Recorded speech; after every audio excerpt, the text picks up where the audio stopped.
मित्रांनो, तुमचं पुन्हा एकदा GB स्टोरी टेलर या यूट्यूब चॅनलवर स्वागत आहे. आजच्या आपल्या गोष्टीचं नाव आहे मोकाट मैना. लेखक संतोष देशपांडे. पण गोष्ट सुरू करण्याआधी जर कोणी या चॅनलवर पहिल्यांदाच आलेले असाल तर त्यांनी ह्या चॅनलला सबस्क्राईब करायला विसरू नका. चला तर मग अजिबात वेळ न घालवता गोष्टीला सुरुवात करूया.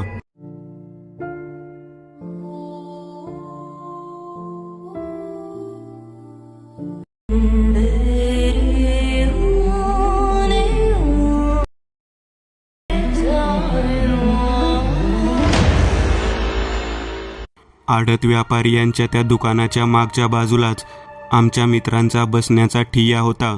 माझा मित्र बसू, माझ्या मित्राचे चहाचे दुकान होते.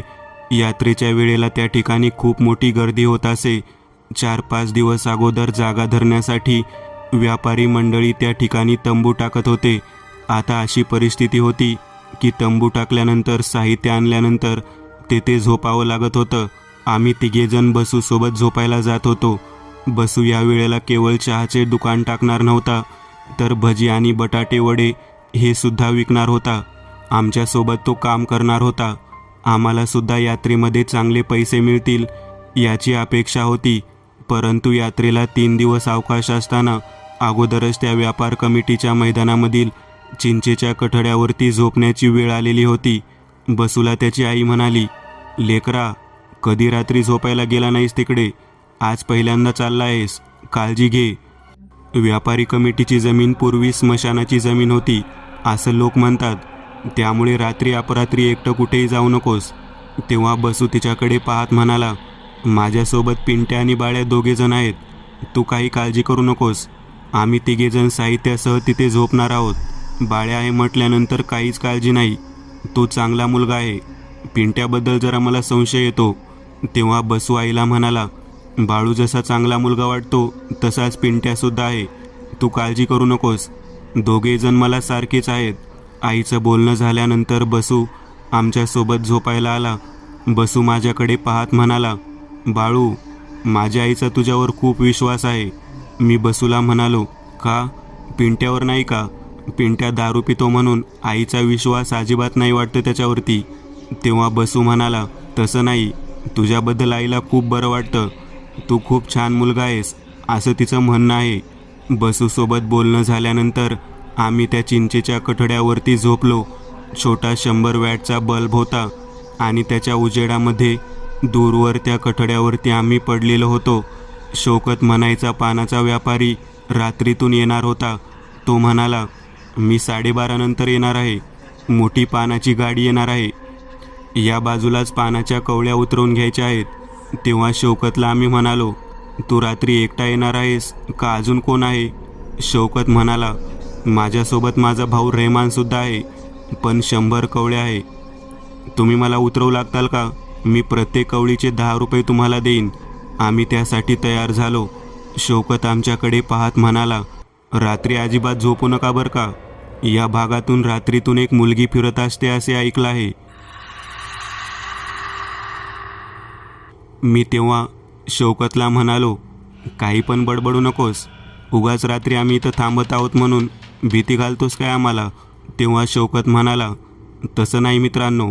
मला आमच्या इनाम साहेबांनी सांगितलं आहे रात्रीच्या वेळी व्यापार कमिटीच्या चिंचेच्या कठड्यावरती कोणी थांबत नाही म्हणून." तेव्हा आम्ही शौकतला म्हणालो, "तुला जागा पकडायची आहे का तिथे दुकानासाठी?"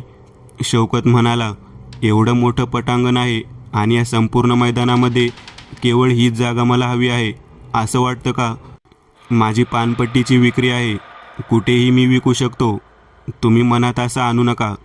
तेव्हा मी त्याला म्हणालो, "बसू हा आमचा मित्र आहे म्हणून आम्ही इथे थांबलो आहोत. तुला रात्री मदत हवी आहे ना, आम्ही मदत करतो. परंतु या कठड्यावर बसण्याबाबत काही बोलणं करू नकोस आणि काही सांगू पण नकोस." तेव्हा शौकत म्हणाला, "अरे मित्रांनो, एक मुलगी रात्रीतून फिरते. ती जिवंत नाही हे मी तुला सांगत आहे. इनाम साहेबांनी काही वर्षापूर्वी तिला इथं पाहिलं आहे. तिचं नावसुद्धा सांगितलं. मैना आहे ती. एकदम मोकाट. रात्रीतून या भागात फिरत असते. 1 वर्षापूर्वी इनाम साहेबांनी पाहिलं होतं. एका हमालाला त्याच्या डाव्या पायाला धरून फरफटत ओढत नेलं होतं तिने. तेव्हा पिंट्या म्हणाला, ए काय पण सांगून दारूची नशा उतरवू नकोस. म्हणे डाव्या पायाला धरून ओढत नेलं होतं. काही पण काय सांगतोस रे शौकत, कुठे ओढत नेलं होतं सांग बरं. तेव्हा शौकत त्या कचऱ्याच्या मागच्या बाजूला दूरवर असलेल्या पत्र्याच्या गोडाऊनकडे बोट दाखवत म्हणाला, ते ठिकाण आहे तिचं. खूप वर्षापूर्वी तिथं तिचं ठिकाण होतं असं म्हणतात. बसू शौकतकडे पाहत म्हणाला, तू सांगितलेलं जरी खरं असलं तरी आम्ही तिघेजण आहोत आणि आम्हाला घाबरण्याची काहीच गरज नाही. मी त्याच्याकडे पाहत म्हणालो, बसूकडे विभूती आहे त्यामुळे आम्हाला भीती वाटण्यासारखं काहीच कारण नाही. राहिला प्रश्न रात्रीतून या ठिकाणी झोपण्याचा, आळीपाळीने आम्ही झोप घेऊ. तू निघ इथून. तुझं काम झालं म्हणजे बस ना. ये 12:30 नंतर तुझ्या भावाला घेऊन. मोकाट मैना हे ऐकल्यानंतर मनामध्ये विचार येऊ लागला. अशा पद्धतीचं नाव आपण कधीच ऐकलं नाही. आपल्या गावामध्ये असं काही आहे का की हे नाव कोणाला माहीत असावं. तेवढ्यात हमाल पंचायतच्या बाहेरच्या बाजूला महादू झोपलेला दिसला. महादूजवळ तंबाखू खाण्यासाठी गेलो. महादूला म्हणालो, आज रात्री इथे समोर चिंचेच्या कठड्यावर झोपत आहोत. शौकत म्हणत आहे की येथे कोणी मैना म्हणायची मुलगी रात्रीतून फिरते. मैना हे नाव ऐकल्यानंतर महादू म्हणायचा तो म्हातारा हमाल आमच्याकडे पाहत म्हणाला, जावा निघून. जावा इथून. इथं मुकाम करायची काही गरज नाही. तुमच्या सामानाला कोणीच हात लावणार नाही. मी झोपतो इथं. तेव्हा मी परत एकदा म्हणालो, मोकाट मैना म्हणून जी कोणी आहे ती कोण आहे? ती जिवंत आहे का मेलेली बाई आहे? तेव्हा महादू आमच्याकडे पाहत म्हणाला, नको त्या फंद्यात पडू नका. येथे थांबू नका. जावा. महादूकडे पाहत बसू म्हणाला, अरे महादू, तुम्हाला सांग, या ठिकाणी माझं खूप सामान आहे. मी त्या सामानामुळेच तुला म्हणत आहे की मी इथे रात्री झोपणार आहे. तेव्हा महादू म्हणाला, रात्री या ठिकाणी येण्याचं कोणाचं धाडस नाही. जसं आहे तसा सामान राहील. तुम्ही नका इथे झोपू. तेव्हा आम्ही म्हणालो, आम्ही शौकतला या ठिकाणी झोपणार आहोत म्हणून सांगितलं आहे. रात्री 12:30 नंतर या ठिकाणी ट्रक येणार आहे आणि त्यामध्ये 100 कवळे आहेत पानाच्या व्यापारासाठी. एका रात्रीत 10 रुपयेप्रमाणे 1000 रुपये मिळणार आहेत आम्हाला सगळ्यांना. तुम्ही म्हणता की थांबू नका इथं, म्हणजे सगळे पैसे तुम्हीच कमवा. तेव्हा महादू म्हणाला, मी एकदा झोपलो ना की उठत नाही आणि हा पत्र्याचा गेटचा दाराचा दरवाजा आहे. त्याच्या पलीकडे काही झालं तरी मी कधी जात पण नाही. तुम्हाला झोपायचं असेल खुशाल झोपा. बघा पानाच्या कवळ्या कधी येतात ते. महादूबरोबर चर्चा झाल्यानंतर आम्ही पत्र्याचे गेट उघडून पुन्हा एकदा त्या चिंचेच्या कठड्यावरती जाऊन झोपण्यासाठी तयार झालो. रात्री 12:30 नंतर त्या ठिकाणी शौकत त्याच्या भावाबरोबर येणार होता आणि ती मोठी ट्रकसुद्धा येणार होती. याची आम्ही वाट पाहत होतो. पिंट्या माझ्याकडे पाहत म्हणाला, बाळू, मला वाटतं की तो म्हातारा जो बोलत आहे तो उगाचच बोलत नाही. काहीतरी कारण असणार बघ. तसं पाहता एवढ्या मोठ्या शहरामध्ये या भागामध्ये पूर्वी स्मशान होतं आणि आता त्या ठिकाणी कोणीच रात्री झोपत नाही. खरंच या ठिकाणी ती मैना म्हणायची कोण मुलगी जर असेल तर मला वाटतं की तिची आणि आपली आज रात्री गाठ पडावीच. निदान पाहता तरी येईल की कशी दिसते ती. लोक म्हणतात ती खूप मोठी प्रसिद्ध वेश्या होती. तेव्हा मी म्हणालो, काय बोलतोस, तुला कळतं का? बसू माझ्याकडे पाहत म्हणाला, तो पिलेला आहे म्हणून तसं बडबडत आहे. जेव्हा प्रत्यक्ष ती समोर उभा राहील तेव्हा त्याला समजेल की काय असतं ते. तेव्हा पिंटू बसूकडे पाहत म्हणाला, केवळ तुझ्यामुळे मी या ठिकाणी झोपायला आलो आहे. मला काही आवड नाही या ठिकाणी यायची. आता आपण त्या म्हाताऱ्याने सांगितल्यानंतर सुद्धा इथं थांबलेलो आहोत. याच्या पाठीमागचं कारणसुद्धा तुम्हाला माहिती आहे की आपल्याला रात्री पानाच्या कावळ्या उचलायच्या आहेत, म्हणून आपल्याला काय त्या मुलीशी देणं घेणं नाही. तरी पण तुम्ही म्हणता म्हणून मी स्वतः जागा राहतो. तुम्ही दोघेजण झोपी जावा. जर काही वाटलं तर मी उठवतो. आम्ही दोघेजण त्याच्याकडे पाहत म्हणालो, काही गरज नाही. तू जागा राहणार दारू पिऊन. तुला स्वतः चालायला नीट येत नाही आणि जागा राहणार म्हणून. तेवढ्यात मागच्या बाजूला जिथे पत्र्याचे गोडाऊन होतं तिकडे कसला तरी आवाज ऐकू येऊ लागला. 10:30 वाजून गेल्यानंतर असा आवाज आल्यामुळे मी सर्वांकडे पाहत म्हणालो, घाबरण्यासारखं काही नाही. गावामध्ये यात्रेनिमित्त बऱ्याच गोष्टी स्पीकरवरती सुरू आहेत. त्याच गाण्यांचा आवाज आहे. शेवटी बसू माझ्याकडे पाहत म्हणाला, पिंट्याला थोडा वेळ जागे राहू दे, आपण त्यानंतर जागे राहू. पिंट्या म्हणाला, मी फक्त 1 तास जागे राहणार आहे. त्यावेळेला पिंट्याने त्याच्या जवळची दारूची क्वार्टर बाहेर काढली, भजी वगैरे बाहेर काढलं आणि ग्लासमध्ये दारू भरत, पाण्याच्या बाटलीमधून पाणी भरत आमच्याकडे पाहत म्हणाला, हा कार्यक्रम माझा 1 तासभर चालेल, त्यानंतर मी झोपणार. तेव्हा आम्ही म्हणालो, यासाठी तू जागणार आहेस तर ठीक आहे. आम्ही दोघेही जण डोळे मिटून त्या ठिकाणीच पडलो. त्या डांबरावरच्या बल्बचा उजेड त्या डांबापुरताच मर्यादित होता. आम्ही झोपी जाणं पसंत केलं. 1 तास 1.5 तास गेल्यानंतर मला थोडीशी जाग आली. मी पाहिलं तर पिंट्या कुठेच दिसत नव्हता. भजीसुद्धा अर्धवट खाल्लेली होती. मी बसूला उठवलं, अरे बसू, पिंट्या दिसत नाही, पिंट्या कुठे गेला बघ, बसू उठ ना. बसू उठला आणि माझ्याकडे पाहू लागला. झोपेतून डोळे चोळत तो म्हणाला, अरे गेला असेल कुठेतरी. तेव्हा मी म्हणालो, अरे त्याला अगोदरच नीट चालायला येत नव्हतं, त्याने एवढी दारू पिली होती आणि इथे बघ, दारूचा ग्लास अर्धवट भरलेला आहे, अर्धी बाटली संपलेली आहे आणि भजीसुद्धा तशीच अर्धवट खाल्लेली दिसते. असा तो कुठलीही गोष्ट दारूच्या बाबतीतली अर्धवट सोडून जाणार आहे. तेव्हा बसू माझ्याकडे पाहत म्हणाला, बाळू, मला वाटतं काहीतरी विचित्र घडलं आहे बघ. तेव्हा आम्ही दोघेजण एकमेकांकडे पाहत म्हणालो, कदाचित ती मैना आली तर नसेल ना. आमच्या दोघांचंही बोलणं झाल्यानंतर एकमेकांकडे आम्ही पाहिलं. तेव्हा बसूकडे पाहत मी म्हणालो, काही सांगता येत नाही. घड्याळात 12 वाजलेले होते. 12:30 नंतर या ठिकाणी पानाच्या कवळ्याची ट्रक येणार होती. मी बसूला म्हणालो, शक्यता काही सांगता येत नाही. इतक्यात चिंचेच्या झाडावरून खालच्या दिशेने काही साहित्य पडलं. कपडे खाली पडलेले पाहिल्यानंतर मी म्हणालो, हे तर कपडे पिंट्याचे आहेत. आम्ही त्या कपड्याच्या दिशेने हळूहळू जाऊ लागलो. कोणीतरी चिंचेच्या झाडावरती पिंट्याचे कपडे फेकून दिले होते. पिंट्याचे सगळे कपडे पाहिल्यानंतर आम्ही घाबरलो. मागच्या दिशेने जो पत्र्याचा गोडाऊनचा भाग होता, तिकडे चित्रविचित्र आवाज यायला सुरुवात झाली होती. आम्ही हळूच त्या दिशेने जायला सुरुवात केली. बसू माझ्याकडे पाहत म्हणाला, कदाचित मैना आली वाटतं. आम्ही त्या पत्र्याच्या गोडाऊनच्या खिडकीच्या आतमध्ये पाहू लागलो. तेव्हा आतमध्ये चांगली बैठक बसलेली होती. गाद्या गिद्या टाकलेल्या होत्या, तक्के लोड होते. एवढेच नाही तर आतमध्ये वाजंत्री वाजवणारे लोकसुद्धा होते. ती नायकी नाचणारी मैना नाचत होती आणि तिच्या समोरच बरेच जण हातामध्ये गजरा बांधून गाण्याचा आस्वाद घेत होते. आम्ही दोघेजण आतमध्ये पिंट्या कुठे दिसतो का ते पाहत होतो. तेव्हा तो कुठेच दिसत नव्हता. मी म्हणालो, आपण काही करून पिंट्याचा शोध घ्यायला हवा.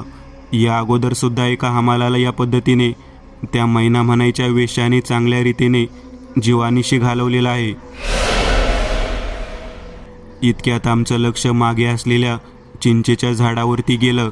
त्या ठिकाणी उलटा लटकलेल्या अवस्थेमधील एका व्यक्तीचा मृतदेह दिसला. मी घाबरलो. मी त्या ठिकाणी पळत पळत निघालो. चिंचेच्या झाडापासून जवळच असलेल्या त्या पत्र्याच्या गोडाऊनपासून काही अंतरावरतीच आम्हाला धावावं लागलं. आम्ही दोघेजण घाबरून त्या ठिकाणी पोहोचलो. वर पाहिलं तर पिंट्या उलटा लटकलेला होता. पूर्ण नग्न अवस्थेत तो उलटा लटकलेला होता. मी आणि बसू घाबरून पळत सुटलो. आम्हाला कळून चुकलं की मैना हिने याचा जीव घेतलेला आहे. आम्ही धावत धावत पत्र्याच्या गेटजवळ येऊन पोहोचलो. त्या पत्र्याच्या गेटजवळ जाऊन पोहोचल्यानंतर आम्ही बाहेर पाहिलं तर महादू झोपलेला होता. महादूला म्हणालो, गेट उघड, गेट. महादू काही केल्या उठत नव्हता. मागच्या दिशेने एक मुलगी मात्र चालत येताना दिसत होती आणि ती तिच्या डाव्या हातामध्ये काहीतरी ओढत आणत होती. मी नीट पाहिल्यानंतर लक्षात आलं की ज्या पद्धतीने त्या आम्हाला ओढत आणलं होतं त्याच पद्धतीने पिंट्याचं प्रेत ती डाव्या पायाला घट्ट धरून ओढत ओढत आमच्या दिशेने येऊ लागलेली होती. या पद्धतीचे सर्व काही दृश्य पाहिल्यानंतर बसू मला म्हणाला, मला वाटत नाही की आपल्याला या चक्रामधून बाहेर पडता येईल. तेव्हा मी त्याला म्हणालो, तुझ्याकडे भस्म आहे ना, विभूती आहे ना. तेव्हा तो मला म्हणाला, परंतु ज्या चिंचेच्या झाडाखाली आपण झोपलो होतो त्या ठिकाणीच मी पॅन्ट काढून ठेवले आहे. आता मात्र मी डोक्याला हात लावला. मी बसूला म्हणालो, अरे ते आपल्यासोबत असायला हवं ना. तेव्हा बसू म्हणाला, अरे आपल्यासोबतच होतं, परंतु झोपण्याच्या अगोदर मी पॅन्ट काढून ठेवली. पॅन्ट घालून झोपणार कसं? मला काय माहिती रात्रीतून हे घडेल ते. ती मुलगी आमच्याकडे पाहत म्हणाली, याने मी सांगितलेल्या गोष्टीला नकार दिला म्हणून याची ही अवस्था झाली. तुमच्या दोघांपैकी माझ्यासोबत कोण येणार? माझ्या बैठकीला कोण बसणार? तेव्हा आता काय उत्तर द्यावं ते कळेना. बसू तिच्याकडे पाहत म्हणाला, मी बसतो तुझ्या बैठकीला. कुठे यायचं सांग. तेव्हा तिने बोट दाखवलं. ते गोडाऊन आहे ना, तिथे यायचं. आमच्या लक्षात आलं की तिने याच पद्धतीने एक एक करून बऱ्याच जणांना त्या गोडाऊनमध्ये बोलावलं होतं. बसू ज्या वेळेला तिला म्हणाला, मी तुझ्यासोबत येतो, तेव्हा ती माझ्याकडे पाहत म्हणाली, याच्यानंतर तुझा नंबर असेल. तू इथून बाहेर पडू शकणार नाहीस, लक्षात घे. तेव्हा मी तिच्याकडे पाहत म्हणालो, तू याचं काय करणार? तेव्हा ती म्हणाली, मी काय करणार ते तुला पाहायला मिळेलच ना. काही काळजी करू नकोस, याचा जीव मी घेणार नाही. तेव्हा बसू माझ्याकडे पाहत म्हणाला, माझे कपडे कठड्यावरती आहेत, त्याच्याकडे लक्ष ठेव. तेव्हा माझ्या लक्षात आले की बसूला काय म्हणायचं आहे ते. त्या कपड्यांमध्ये म्हणजे त्या पॅन्टीमध्ये त्याच्याजवळ असलेला विभूतीचा भाग होता. ते भस्म होतं. मी त्या दोघांच्या पाठोपाठ त्या दिशेने निघालो. चिंचेच्या कटड्याहून पलीकडे तेवढ्याच अंतरावरती असलेल्या तिच्या गोडाऊनच्या दिशेने त्याला ती घेऊन गेली आणि तिच्या खोलीमध्ये त्याला नेल्यानंतर त्याच्याकडे पाहू लागली. मी बसूची पॅन्ट माझ्यासोबतच घेतलेली होती. त्या पॅन्टीच्या खिशामध्ये ती विभूती तशीच होती. मी त्या खोलीच्या बाहेर खिडकीमध्ये उभा राहून तिच्याकडे पाहत होतो. एक नाही, दोन नाही, तीन नाही, चार लोक बाहेरच्या बाजूला पालथी पडलेली होती. त्यांच्या तोंडातून रक्त वाहत होतं. हे सर्व पाहिल्यानंतर मला कळून चुकलं की या मैना म्हणायच्या वेश्येने या ठिकाणी तिचा फेरा सुरू केलेला आहे. ज्या पद्धतीने त्या आम्हाला तिने मारले होते, अगदी त्याच पद्धतीने पिंट्याला सुद्धा तिने मारले. पिंट्याने कदाचित तिला नकार दिलेला असावा, म्हणून मारला असावा असं मला वाटत होतं. परंतु बसू तिच्या समोर बसलेला होता. पलंगावर बसलेला बसू याच्याकडे पाहत तिने स्वतःच्या अंगावरचे कपडे बाजूला करायला सुरुवात केली. ती बसूकडे पाहत म्हणाली, जोपर्यंत मी शांत होत नाही तोपर्यंत तुला या खोलीच्या बाहेर जाता येणार नाही. तेव्हा बसू तिला पाहत म्हणाला, माझ्यामध्ये जेवढी ताकद आहे तेवढ्या पद्धतीने मी तुझ्यासोबत प्रणय सुख घेईन, परंतु त्याच्यापुढे मी काय करणार? तेव्हा ती म्हणाली, त्याच्यापुढे तू काही करायचं नाही. जे काही करेन ते मीच करेन. तेव्हा मात्र मला कळून चुकलं की ही स्त्री वेश्या आहे. तिच्या मनामध्ये प्रचंड काम भावना आहे आणि ती स्वतःची इच्छा पूर्ण करण्यासाठी रात्रीतून या पद्धतीने लोकांना घेऊन या ठिकाणी येते आणि जो तिची इच्छा पूर्ण करत नाही त्याचा जीव घेते. बसूचे संपूर्ण लक्ष तिच्या शरीरावरती होते. बसू तिच्याकडे एवढ्या पद्धतीने आकर्षित झाला. तिने तिचे सर्व शरीर उघडे केले आणि त्याच्याकडे पाहू लागली. त्याला म्हणाली, कमरेवरचा घागरा 70,000 रुपयांचा आहे. कोणी दिला माहीत आहे का? कोणी दिला तो? माधू हमाल माहीत आहे का? त्याने दिला. केवळ त्याने तो घागरा दिला म्हणून मी त्याला सोडलं. तो आता कधीच या आतमधल्या भागात झोपत नाही आणि येतसुद्धा नाही. माझ्या लक्षात आलं की माधू आतमध्ये का झोपायला येत नाही. त्याने स्वतः त्या भयानक मैनेचा पाठलाग सोडवला होता. तिने घागऱ्याची नाडी सोडली आणि ती समोर उभा राहिली. तिचे सौंदर्य पाहून बसू बेभान झाला होता. मला लक्षात येऊ लागलं होतं की या सैतानी सौंदर्यापुढे बसूसुद्धा काही करू शकत नव्हता. माझ्याजवळ जी विभूतीची पुडी होती ती मी हळूच बाहेर काढली होती. मला माहीत होतं जोपर्यंत बसू तिला सहन करू शकतो तोपर्यंत आपण हे सर्व काही व्यवस्थितरित्या होऊ द्यायचं. परंतु ज्या वेळेला ती स्त्री बसूला त्रास द्यायला सुरुवात करेल, ती मैना त्याला मारायला सुरुवात करेल, त्यावेळेला मात्र त्या दोघांच्या अंगावरती भस्म प्रोक्षण करायचं. ती त्याच्याकडे पाहून त्याला म्हणत होती, असं सौंदर्य कधी पाहिलं आहेस का तू? तेव्हा बसू पूर्णतः बेभान होऊन तिला म्हणाला, नाही, कधीच नाही पाहिलं. तेव्हा ती म्हणाली, तुझा मित्र पिंट्या, मी त्याला इथेच घेऊन आले होते, परंतु त्याने माझी गोष्ट ऐकली नाही. बघितलं ना त्याचं काय झालं? आता तुला जे मी सांगते ते तुला करावं लागेल. तेव्हा बसू म्हणाला, काय करावं लागेल? तेवढ्यात तिने टाळी वाजवली. तिच्या खोलीच्या दरवाजामधून एक नाच्या आतमध्ये आला. तो किन्नर होता. त्याने टाळ्या वाजवायला सुरुवात केली. मैना त्याच्याकडे पाहत म्हणाली, याची अगोदर आग विझव, मग बघते तुझ्यामध्ये किती दम आहे ते. एका किन्नर पिशाच याच्याशी या पद्धतीचे कार्य करायचे म्हणजे बापरे. आता नकार द्यावा तर हे आपल्याला सोडणार नाहीत आणि तो किन्नर पिशाच सुद्धा सोडणार नाही. नाईलाजास्तव बसू म्हणाला, मी आणि याच्यासोबत? मला तर तुझं शरीर दाखवलं, तुझं यौवन दाखवलं आणि आता तुम्हाला या तृतीयपंथीसोबत शारीरिक सुख उपभोगण्यासाठी सांगत आहे. तेव्हा मैना म्हणाली, त्याला भावना नाही का? त्याला वासना नाही का? जो तो स्त्रीकडे वासनात्मक नजरेने पाहतो, किन्नर पिशाचे आहे म्हणून त्याची हेळसांड करता का तुम्ही? तो कोण आहे माहीत आहे का? तेव्हा बसू म्हणाला, कोण आहे तो? तेव्हा ती म्हणाली, तो माझा भाऊ आहे. माझा भाऊ असा जन्माला आला, त्याची इच्छा अशीच अपूर्ण राहिली. त्याची इच्छा पूर्ण कर, मग मी तुझी इच्छा पूर्ण करते. तिच्या या बोलण्यावरती काय उत्तर द्यावं हे कळालंच नाही. बसू आता चांगलाच अडकलेला होता. मी माझ्याजवळ असलेली विभूतीची पुडी बाहेर काढली. खिडकीच्या जवळ उभा राहून त्या नग्न अवस्थेत उभारलेल्या मैनेच्या दिशेने फुंकण्याच्या तयारीत मी होतो. तिच्याजवळ तिचा भाऊ, तो किन्नर पिशाच सुद्धा होता. आता त्या ठिकाणी विभूती फुंकरली तर सर्व काही शांत होणार होतं. तेवढ्या ती मैना म्हणाली, तो तुझा मित्र पिंट्या माझ्या शरीराकडे वासनात्मक नजरेने पाहत होता, दारू पित होता, दारूच्या नशेत तयार झाला, इथे आला आणि याला पाहिल्यानंतर चक्का चक्का म्हणून चिडवू लागला. त्याला हिजरा हिजरा म्हणून त्याने चेष्टा करायला सुरुवात केली. मला म्हणाला, तुझ्यासाठी आलो आहे मी इथे आणि तू याच्यासोबत झोपायला सांगते. त्यामुळेच तुझ्या मित्राला चुंबळ करून मारलं आणि झाडावर फेकून दिलं. आता तुझं काय मत आहे ते सांग. बसूकडे पाहत बसू काहीच बोलत नव्हता. बसू म्हणाला, ठीक आहे, तू म्हणते त्या पद्धतीने मी याची वासना अगोदर भागवतो. तेवढ्यात बसूनही माझ्याकडे खिडकीत पाहिले. मला जणू त्याने इशाराच केलेला होता, आता तू विभूती उधळ म्हणून. बसू मोठ्याने ओरडला आणि मी माझ्या हातामध्ये असलेल्या पुडीमधली विभूती जोरात उधळली.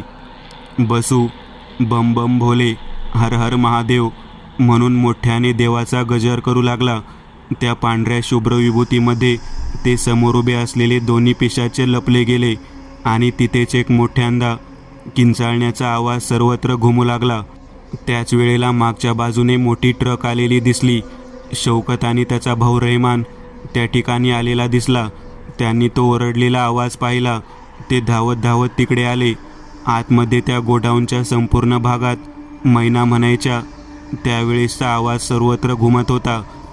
तिच्यासोबत तिचा किन्नर असणारा भाऊसुद्धा त्या विभूतीच्या पवित्र्यामध्ये विरून गेलेला होता. दोन्ही पिशाची शक्ती जी मोकाट पद्धतीने फिरत होती ती अखेर बंदिस्त झालेली होती. मित्रांनो, आज पुरतं एवढंच. तुम्हाला जर काही गोष्ट आवडली असेल तर नक्की लाईक करा. तुमच्यापैकी बरेचसे जण व्हिडिओ लाईक न करताच पळून जातात, पण हा जर व्हिडिओ तुम्ही लाईक केला तर मला जरा बरं वाटेल आणि असेच भारी भारी व्हिडिओ बनवायची माझ्यात एनर्जी येईल. त्यामुळे नक्की लाईक करा आणि अजूनही कोणी या चॅनलला सबस्क्राईब केलेलं नसाल तर लगेच सबस्क्राईब करून टाका आणि बाजूची घंटी ती मात्र दाबायला विसरू नका. देवाची घंटी आहे ती. चला तर मग पुन्हा भेटूया अशीच एक आगळी वेगळी गोष्ट घेऊन पुढच्या